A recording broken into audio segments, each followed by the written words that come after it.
About a month ago, a reveal trailer was shown for Resident Evil Requiem, showing us a brand new protagonist, a hint towards what the story might be about, and a release date scheduled for February of the upcoming year. Now personally, watching this trailer for the first time, I got really excited. But also, as a massive fan of the Resident Evil franchise, it made me think, what was the first Resident Evil game that got me into Resident Evil? Why did I like these games so much? Now for most fans, if you ask this question, they usually say Resident Evil 1, which introduced the survival horror concept with the limited ammunition, the zombies that feel like they're only there to drain your resources, and of course, the Spencer Mansion with its endless puzzle and unique architecture. Or another common game they say from the franchise is Resident Evil 4, the original one. Now this game was very legendary because it popularized the third-person perspective, it introduced the over-the-shoulder look, and satisfying shooting and combat mechanics. And of course, let's not forget about... And to be honest, when those first games came out, I was very young to play them, or entirely not even born yet. And as I got older, every time I would visit a DVD store and find a Resident Evil game or any other horror game, I would tell myself, I'm not gonna be able to finish this game because it's frankly gonna be way too scary for me to finish it. And if you grew up around 2013 to 2017, a lot of horror games became very popular, mainly due to YouTubers making Let's Plays on these games and popularizing them even more. Okay, so the first night is never usually that bad in any of the games, so I'll play through. And that's what basically got me into horror games in general. But still, the Resident Evil franchise at the time was in the shadows. The latest game in the franchise, being Resident Evil 6, wasn't really a horror game. It was more of an action game with some elements of horror, if you can call it that. And around that time, Resident Evil 7 came out, and a lot of YouTubers started making Let's Plays on them. It had a new perspective to the game, which was the first-person perspective. It is something that has never been done in any other Resident Evil game ever. It was mainly inspired by all the famous horror games at the time, like Outlast, Five Nights at Freddy's, and Slender Man. All of these games shared one thing, which was the first-person perspective, and they were all very popular. So the devs at Capcom decided, why not? Let's take Resident Evil into first person. And as a kid at the time, the only way I could really experience those games was through YouTube. And let me tell you, I was hooked to this game. I kept going from YouTuber to YouTuber, from Let's Play to Let's Play, trying to find out what was going on in this game because I really was intrigued by it. I probably watched the game about 20 different times on YouTube, and after a while, I decided to grow my own pair of balls and just play the game myself. Could this prick have the balls to try something like this? And surprise, surprise, the game wasn't that scary for me. The main reason being because of all of those Let's Plays that I was watching, the entire game was just burnt into my memory at that point. And ever since that single playthrough, I never played through it again. And recently, because of the Resident Evil Requiem reveal, it sparked something in me to go back and visit almost every single Resident Evil game that I have either played or never played. And the first one that I'm going to start off by revisiting is going to be Resident Evil 7, mainly because it was my very first Resident Evil game that got me hooked to the franchise. So starting the game, it puts you in a very familiar scenario in horror games or horror movies or any kind of media that has anything to do with horror. It puts you in the shoes of Ethan Winters, a man who's thought that his wife has been dead for the past 3 years, and all of a sudden she's alive and he has to go looking for her. He finds himself somewhere in the middle of nowhere in Louisiana, and entering the house, you can tell some scary shit is about to go down. Now before we start talking about the actual gameplay or story or anything else, I'd like to point out that the graphics for this game till this day still look great and play a major part in how scary the game actually is. And the reason why these graphics look really good is due to the RE engine. And looking at the new games like Resident Evil 2 Remake, 4 Remake, and even Resident Evil Village, this engine has truly come far with how good the hair looks, the graphics, the lighting, everything just looks amazing in these games. And still, Resident Evil 7 as well looks just as good as it did back in the day. And another thing that plays a massive role with how immersive the game feels is the seamless transitions between cutscenes to gameplay. 1 minute you could just be running around looking for items, looking for puzzles to solve, just inspecting everything all around you. And out of nowhere, a cutscene plays where your wife finds you and starts sawing your arm off, and now you have to grab your arm during gameplay and run away, find a gun, and fight her while she's wielding a chainsaw. My wife Oksana, she's a boring. And after that first sequence, you get to the main house, which is where the real game starts. You're introduced to the bakers, which are the occupants of this house, and now your main objective is to just run around, find ways to open doors and escape the house and try and find your wife. And a massive part of the first house is Jack Baker, which is quote unquote the stalker of this game. Now for this review, I played the game on Madhouse difficulty, which makes everything just way harder, like enemies hit you harder, resources are more scarce, and something else that it changes, which is a big part of the start of the game, is Jack Baker. Jack in this game mode is an absolute force to reckon with. He's much faster, much stronger, and I think sometimes he does teleport around the map just to grab Ethan as soon as he finds a key item, just to spite the player. Give me that body. Give me that big body. Give me that fat body. Are you tapping out? No. Confess it. You're not tapping out? Get back in position. Now for the starting 30 to 40 minutes, you are defenseless, so you have to just run around, hide, and just wait for Jack to just go away so you can go to the next room and find an item or something. But then once you get to the garage, this kind police officer willingly gives you his pistol just so you can defend yourself. And now you have your first firearm. You think to yourself, oh, finally, I have a gun. Now I can finally deal with this prick and put an end to him. Only to find out, Get the fuck out of here. here's the thing. This game is not a real first-person shooter game. It is first-person, it does have guns, but guns in this game aren't a means of destruction. They are a means of survival, because your ammo, first of all, is very scarce. It is meant to help you go through the game, deal with enemies, or just all around run away from them or stun them. Same goes with healing items, especially on Madhouse difficulty, because the resources are close to non-existent in this game mode. And you need resources to craft ammo by combining it with gunpowder, or crafting healing items by combining them with herbs. And another thing about guns, they don't really feel that good in this game, except for the shotgun and the magnum. Now the shotgun, you get it by replacing the real one with a broken one, just like the original Resident Evil game. And as for the magnum, all around the game you find these ancient coins that are scattered everywhere, and once you collect enough, you can use them to unlock the magnum hidden in these bird cages. You also have some upgrade items like increased damage, steroids that help you increase your max health, and stabilizers that help you reload your guns much faster. You also have special crafting items that once combined with gunpowder or herbs, they give you stronger healing and stronger ammunition for your pistol. And for the most part, the game doesn't really have any real threats. You just have some molded running around, and it's better to save your ammo for the bosses and just ignore everything else. Now I want to speak about the molded a little bit in this game, because they are the regular enemies everywhere, similar to the zombies from the original game, but except you can't run past them or deal with them with survival items like the knives and the tasers you had in the original one. You just either ignore them and run past them before they get to a blockage. And the funny part about these enemies, once you get to a certain room, they just despawn, so you never have to deal with them again. Because if they're in your way, they're just gonna block your path and you can't deal with them other than just to shoot them. And that's not the best option, knowing the difficulty of this game and the limited resources you have. Speaking of difficulty, another thing on Madhouse difficulty is these cassette tapes. Now these cassette tapes are limited, and the saves in this game can only be done in save rooms, so it's best to use these items cautiously. You also have some changes to key item locations like the scorpion key, and also some of the encounters with Jack are completely changed. Like the one in the garage, once he shoots himself, normally, he would spawn back in the bathroom and encounter Ethan there. But in this game mode, when you put enough coins in the bird's nest that has the scorpion key, and once you grab it, he just bursts into the room and starts chasing you again. Did you talk back to me? No, I didn't. Yes, you did. Come here. Oh. Another thing this game has as well, like every single Resident Evil game, are many boss fights. But they're not really that good in this game. They're kind of a mixed bag.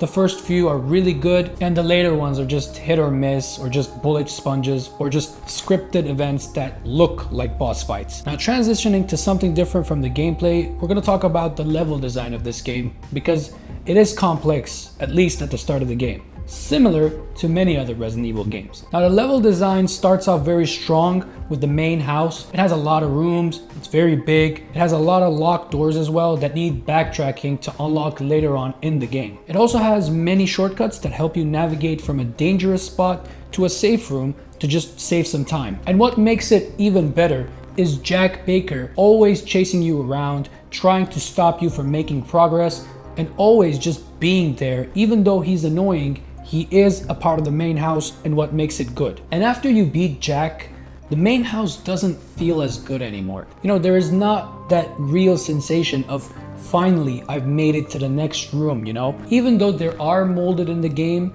they aren't as big of a threat as Jack is. And then when you make it to the old house, the place that has Marguerite in it and all the bugs, it doesn't really feel as good as the main house. Because, of course, we all hate bugs. No one in his right mind loves bugs. And once you get rid of the bugs, it doesn't feel like there's anything else this place offers. And yeah, there are the locations where you need to use the crank to make shortcuts to navigate much quicker in the level, but they aren't as good as the other shortcuts in the main house. And Marguerite being a stalker in this level doesn't even feel good, because she just navigates the same 2 rooms waiting for Ethan to show up to just spawn her bugs and be annoying. The only good thing this place offers is like a key for the main house, so you can backtrack and get items from there and just to progress the game. That's the only value this place has. And her boss fight isn't really that good, which I'll get into later on in the story segment. And since I mentioned the story, I spoke a little bit about it at the start, but didn't really get too deep into it because I really wanted to talk about the gameplay first. Our story is basically Ethan Winters trying to save his wife, who he thought was dead for the past 3 years,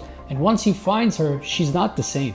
She's basically crazy, she's insane, saying some weird shit, and she even attacks you multiple times. And now you're forced basically to kill your own wife. And then Jack finds you and kidnaps you, and now you're in the Baker family. You have to make your way out of it somehow and find your wife and cure her. Helping you in your journey is Zoe.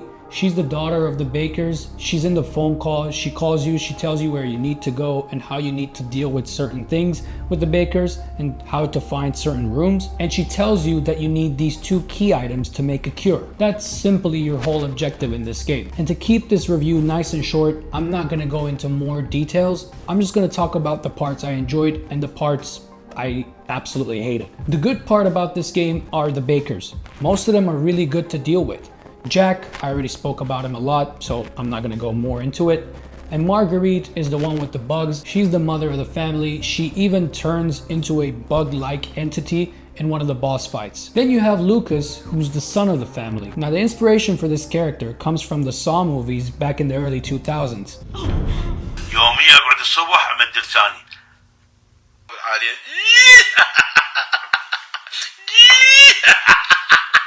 And just like those movies, he puts his victims in unwinnable games and he just watches them suffer. In the story, once you make it to this locked door and open it with a code, you're put into a game yourself. Now the way to win this game is basically to find a VHS tape called Happy Birthday. Now these VHS tapes are something that I didn't talk about in the gameplay segment, which I'm going to talk about a little bit here. They basically offer some insight into what's going on in the Baker house and what's happening in the story overall. And they also help you find key items and show you places where you have hidden locations to unlock paths to progress. As for the Happy Birthday tape, you basically play as Clancy, the cameraman from the first tape, and you have to do the game the way Lucas wants you to do the game and just basically die in the end to figure out what you don't need to do as Ethan to live. We'll talk about Clancy a little bit more in the DLC segments, but that's about it for the segments that I enjoyed in the story. The rest of the game is kind of weird, and I'm just gonna talk about the parts that I absolutely hated. First of all, the boat section of this game on a first playthrough is not as bad as you think it is, but on subsequent playthroughs, it is absolutely horrendous and torturous to go through, especially on Madhouse, because mainly it ruins the pacing of the game. The entire time you've been collecting resources, healing items, ammo, guns, and now you're just in a boat playing as Mia with no guns, and then you find some guns, and these guns are just absolutely trash. In this part, I died in Madhouse like 50 different times. It absolutely made me crash the out. Bro, ah. Oh my god, fuck me, my ah. And another thing I didn't like about the story was the Bakers. Now, it's not because the Bakers are bad, but they're so good because once you deal with them, the game just falls apart. it just goes downhill and it becomes no longer interesting because there is nothing else to deal with anymore except for Molded. And also the ending for this game is really cheap. It's just they bring back a legacy character that's been around from the very first game. He just comes out of nowhere and yippee, he saves the day, you know? And it just comes off cheap. And speaking of Chris, let's get into the DLCs of this game. In total, you have 8 different DLCs and only one of them kinda sucks. You have 2 types of DLCs. Basically, you have for fun game mode DLCs and story expansion DLCs. The for fun game modes include Jack's 55th birthday and Ethan Must Die. Now, Jack's 55th birthday is like a spin-off for Mercenaries, where you have a timer, you have a satisfaction bar you have to fill up, and your main objective is to get the highest rank possible in different levels. And the thing that differs this game mode from Mercenaries is that instead of just fighting enemies to freeze the timer and get a high score, your high score is basically tied to filling the bar. Now to fill the bar, you need to find ingredients all over the map, combine them together, and feed them to Jack to fill up his satisfaction meter. Surprisingly, this game mode is very fun, and the background music is something that I never get tired of. As for Ethan Must Die, it's like a roguelike game mode, and your main goal in this game mode is just to find Marguerite in the greenhouse and defeat her. And the way to do it is you have these crates that go from 1-star rarity to 3-star rarity, giving you different components like ammo, resources, guns, and sometimes even traps. As for the enemies in this game mode, they are the Molded, and I've already expressed my hate enough for them in this review. But this time around, they're even more annoying because they one-shot you. The best way to deal with them is similar to the game. Just run away and go to the next room because they never figured out how to open doors. But the few times where you have to actually fight them, you don't really have to use your guns and resources. You mainly have to save those resources just like the game to defeat Marguerite. You just use the environment like traps and turrets to defeat them and just make everything much easier for you. The thing that plays a big part in this game mode is RNG. If you get a certain weapon in this game mode, which is the Albert, it makes your life so much easier and the game mode all around more fun. But if you don't get the Albert, it does not make it really impossible, but it does make it more annoying and takes a lot longer to defeat Marguerite. But all around, very fun game mode. It takes a little bit of while to understand where you need to go, which traps you need to avoid, but it is worth the time invested in it. As for the other DLCs, you have the banned footage DLCs.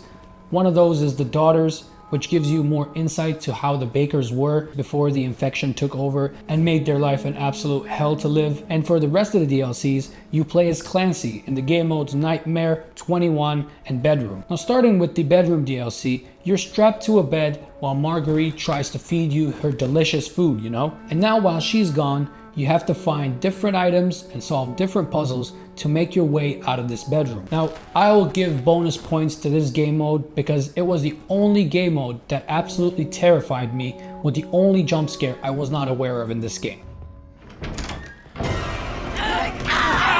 As for the Nightmare DLC, it takes place in the basement and the morgue. Here, you have these generators that generate constant scrap as currency, and you use this currency to buy different guns, upgrades, and boosts to make your life much easier. And your main goal here is just to fight waves of Molded and wait for different boss battles or many encounters of many enemies and run around using traps to deal with them. And the last one in the banned footage is 21. It's basically Blackjack meets Saw. At first you play for your fingers and then you have to play strapped to some kind of electric chair.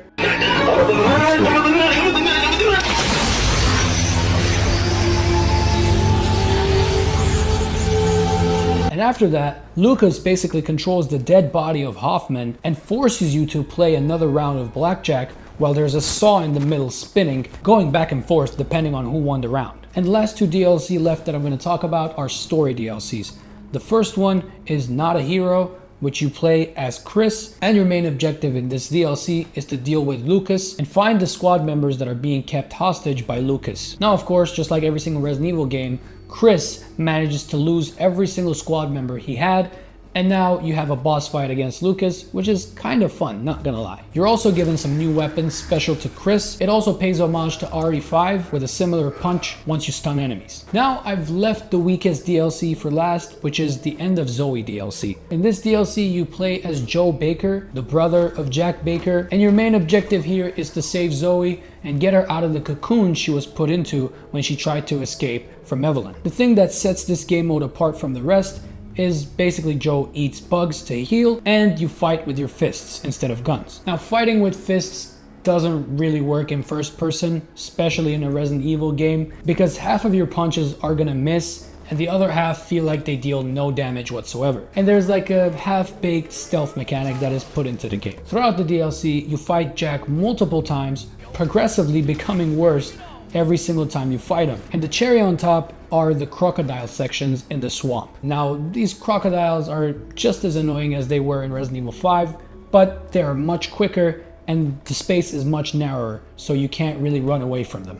You basically have to harpoon them and just go past. Then at the end, you receive a supercharged fist called the AMG, and this does make the DLC a little bit fun towards the end, but it still doesn't make up for all the shitty crocodiles I had to deal with. The only good thing about this DLC is that Zoe manages to survive in the end and escape from the house. And that's pretty much it for Resident Evil 7. I have nothing left to say about this game.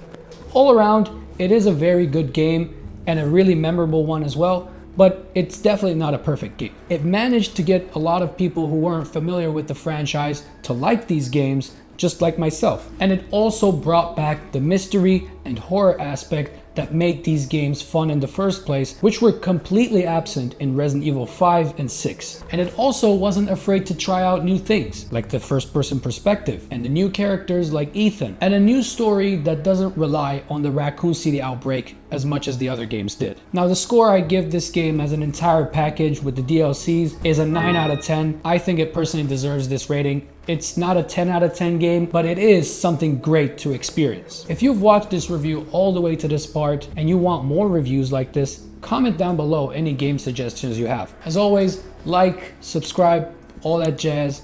Thank you for watching, and I'll see you in the next one.